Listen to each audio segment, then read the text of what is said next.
An important record for me was Led Zeppelin 2. My parents had the best rock and roll record collection of anybody I ever met. But I remember loving that record when I was a kid, and then when I started playing guitar, that record still had a huge influence on me as a guitar player. So that was an important record for me.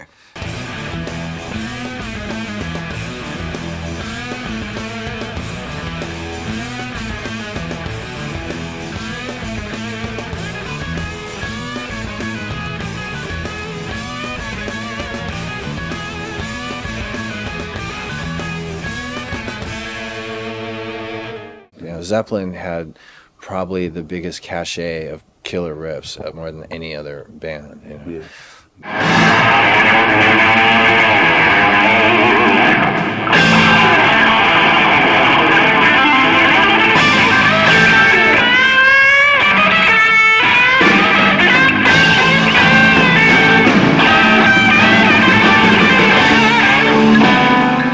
Jimmy Page is one of the best guitar players I've ever known. You know, to me, Led Zeppelin is Jimmy Page.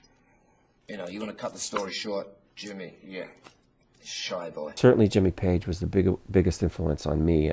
I loved his playing, and I loved everything that he represented, his look, his style of playing, the looseness in his playing. I really learned an awful lot from him. We disbanded Cream, and they weren't around anymore. Led Zeppelin filled the voids, and they became the first kind of official heavy metal band. So maybe Cream was the forerunner of that.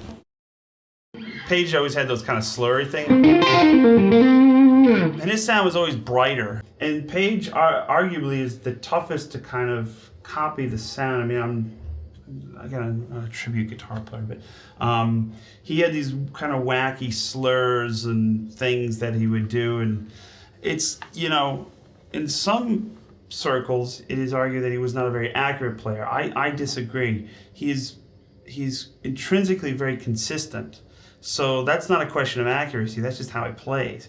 And it's one of the hardest things to do is copy those idiosyncrasies in his playing. And I knew he was going to be somebody then.